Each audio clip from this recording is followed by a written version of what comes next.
Bueno, mira, definir la vida es totalmente, o sea, si hablamos del conocimiento secular, es totalmente complicado, porque la vida no se puede definir solamente en interacciones químicas y biológicas, porque hay un factor que está más allá de lo físico, más allá, por ejemplo, de esas interacciones químicas que conforman ya sea una célula, y etcétera, y es el paso, por ejemplo, que es lo que yo siempre tomo cuando tú mueres, que está toda esa caja, todo ese componente químico, todo ese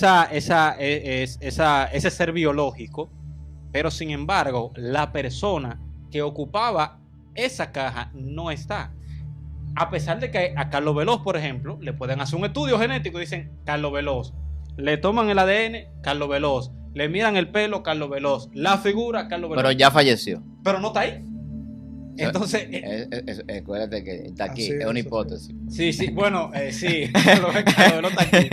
Es una hipótesis. Entonces, ahí es donde, por eso que siempre se dice, J.P. Moreland tiene un capítulo que se llama La ciencia necesita filosofía, porque ese tema no es científico, ese tema es filosófico. Sí. El ser ontológico, o sea, aparte de qué es la vida y de dónde viene, por ejemplo, esa vida que aunque responde a lo material, trasciende a eso. Bueno, mira, con respecto a lo del sentido de trascendencia, te voy a añadir un poquito más. Y es el hecho de que el recién premio Nobel, Svante Pääbo, él es ateo. Él estaba burlándose de una forma burlona sobre los creacionistas. Y él estaba hablando, que no quieren creer, por ejemplo, ya sea en la evolución, así o sea, con la filosofía que hay detrás de eso, y etcétera, y que viven todo el tiempo pensando como un ser trascendente. Eso lo dice en una entrevista. Y tú sabes qué él dijo después. Él dijo que él tiene los mismos pensamientos que ellos cuando se acuesta en la cama, que se pone a pensar en una vida después de la muerte y en un más allá. Mira, cuando yo leí eso, eso está en lo mismo cuando él habla del Neandertal. Yo dije, pero es increíble. Él se está burlando de ellos y en la misma entrevista dice que él también tiene esos pensamientos, porque es que el hombre, de forma innata, él tiene eso por dentro. Claro. Tú puedes cauterizar tu conciencia para que eso no tenga un efecto en ti. Pero mi hermano, míreme, no hay un momento cuando el hombre se pone solo y está tranquilo que no le lleguen esos tipos de pensamientos. Toma el celular un día y guárdelo y quédese una noche pensando con usted solamente.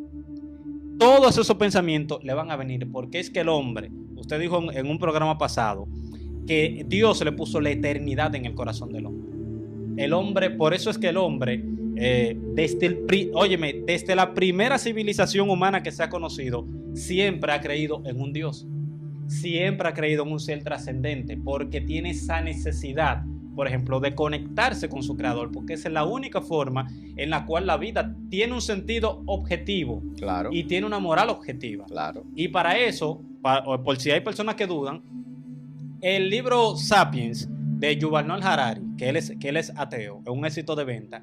Él dice en la página 114 y 113, increíblemente, él dice que el mundo, por ejemplo, y en Estados Unidos principalmente, es del sentido de igualdad y del respeto a la vida, porque ellos creen que Dios fue el que creó al hombre. Fíjate, él dice, en biología no hay derechos humanos, no hay igualdad. La esclavitud no puede ser recriminada, por ejemplo. O sea, él te está diciendo, si tú quitas la cosmovisión teísta de la Constitución de Estados Unidos, que dice así, que el hombre es igual y es creado por Dios a su imagen, porque ustedes saben que tiene influencia puritana, que fueron los que influyeron en Estados Unidos y desarrollaron. Entonces, fíjate, la Constitución de Estados Unidos es cristiana. Y eso, por ejemplo, ha llevado a que Estados Unidos tenga un sentido de igualdad para todos.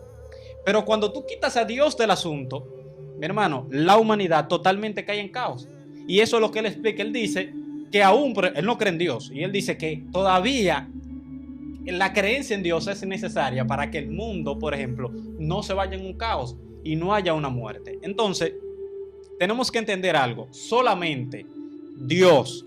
Y no Dios de forma etérea, el Dios de la Biblia, el de la Biblia, el Jesucristo, es el único que puede darle sentido a la vida, porque hay personas que pueden tener una cosmovisión de que creen, por ejemplo, en espíritu y creen, por ejemplo, en algún tipo de Dios, pero sin embargo, hacer todas las atrocidades del mundo. Y eso lo vemos siempre, por ejemplo, en naciones donde se ha quitado a Dios, por ejemplo, de la vida del hombre, han pasado las mayores atrocidades.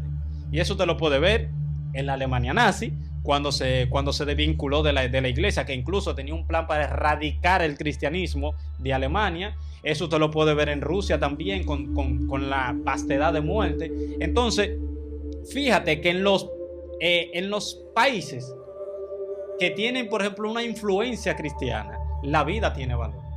En los países como Corea, el Norcorea, por ejemplo, que no se permite el cristianismo, la vida no tiene valor y siempre hay esclavitud. Entonces, note eso, solamente Dios puede darle sentido y valor a tu vida. Solamente en Dios está tu vida. No hay forma de que un científico te explique cómo es la vida, y aparte de eso, de darte un propósito objetivo, un propósito por el cual, por ejemplo, tú puedes levantarte cada día. Porque si no, de no haber un Dios que exista, la vida carece totalmente de propósito y todo está justificado. Si no hay un agente moral, por ejemplo, que te haya puesto ese sentido que tú tienes de trascendencia y esa conciencia moral que te dice, hey, en toda la tribu del mundo matar es malo. En toda la tribu del mundo con una joven pequeña es malo también, para no usar el término. Entonces, solamente Dios le da sentido a tu vida. Ni la ciencia, no te lo da ni la filosofía. Solamente cuando tú aceptas al Creador. Al día de hoy la ciencia todavía se está buscando cuál es el origen de la vida, cómo se originó. No hay una teoría. Usted puede buscar en la revista Science, que hay un artículo que se llama Más allá de la química prebiótica, donde te pide barrer con todas las teorías, con todas que se han inventado de la biogénesis. ¿Por qué? Porque es que no hay forma de entender cómo surgió la vida en este planeta. Mira, hay un para que punto. tú sigas, nada más para decirle eso, para completarle lo de verlo, solamente leer un poquito de lo que dice Sapien. Dice: para nosotros es fácil aceptar que la división entre gentes superiores y plebeyos es una invención de la imaginación. Perfecto. Mira lo que él introduce aquí ahora. Pero la idea de que todos los humanos somos iguales también es un mito. ¿En qué sentido todos los humanos somos iguales entre sí? Se está preguntando Yuval Harari. Exacto. ¿Existe alguna realidad objetiva fuera de la imaginación humana en la que seamos realmente iguales? ¿Son todos los humanos iguales desde el punto de vista biológico? Y ahí él introduce lo de Estados Unidos y empieza a desarrollar de que en la biología no hay igualdad. O sea, todo está justificado cuando tú quitas a Dios en la cláusula de propósito. Claro. Yo creo que en este punto estamos toditos bien de acuerdo con respecto a eso. Yo voy a seguir enfatizando de que la vida solamente tiene sentido en Dios. Solamente si tiene un creador. Y eso no me lo inventé yo. Eso no fui yo que vine aquí con un prejuicio religioso a decirlo. Eso, como le dije, eso lo dicen los mismos libros de los ateos porque es real. Por ejemplo, Yuval Harari, voy a seguir enfatizando porque es un libro sumamente famoso y que incluso hay noticias de que cristianos dejaron hasta de creer en Dios por ese libro. Y yo lo leí y yo dije, pero esto es carne roja para los debates. O eso vuelven o realmente nunca fueron cristianos. Sí, porque él dice, por ejemplo, según la ciencia de la biología, las personas no fueron creadas, sino que han evolucionado. Y ciertamente no evolucionaron para ser iguales. O sea, mira a qué ideología tú te expones cuando tú quitas a Dios de la ecuación. Que tú eres simplemente un animal. Dice, por ejemplo, los americanos tuvieron la idea de igualdad del cristianismo. No de que ellos son de que bueno y se le ocurrió un día, no. Del cristianismo. Todo lo que yo estaba diciendo, que yo le cristianismo. tomo prestado eso al cristianismo. Para que se entienda, del cristianismo. Tiene eso. Entonces, él dice una parte muy interesante que él dice, del mismo modo que las personas no fueron creadas, según la ciencia de la biología, no existe un creador que las dote de nada. Solo existe un proceso biológico ciego, desprovisto de propósito, que conduce al nacimiento de los individuos. Y él dice, asimismo, los derechos no existen en la biología. Es decir, quita a Dios de la ecuación, no existe. Tú no tienes derecho a nada. O sea, si una persona hoy en día quiere entrar a tu casa a perpetrar y tocar, por ejemplo, a uno de tus seres queridos, no hay forma de juzgarlo porque está siguiendo un patrón natural de su deseo. Eso es lo que él te está diciendo. Y te dice claramente, asimismo, por ejemplo, los derechos humanos no existen en la biología, solo hay órganos, capacidades.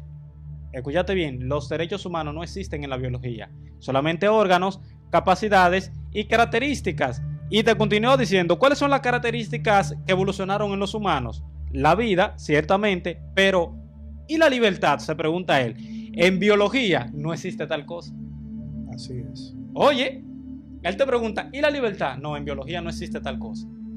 Quiere decir que en un mundo donde se quite a Dios de la ecuación, todo está permitido, todo está justificado, porque tú no tienes una base moral, ciertamente, para tú poder juzgar ese tipo de cosas. Por eso es que él, no le voy a leer eso ya, pero él continúa y él dice, yo sé que las personas de los derechos humanos tienen que estar ahora revolcándose en su silla y diciéndome, sí, ya sabemos que nosotros no, ya sabemos que no existe un derecho ni derechos humanos ni nada, pero todavía necesitamos tener la creencia en Dios para que el mundo se mantenga tranquilo. Como dijo Voltaire, Dios no existe, pero no se lo diga a mi esclavo, no vaya a ser que me maten la noche. Claro, no, y también... Oye, se guardó ahí.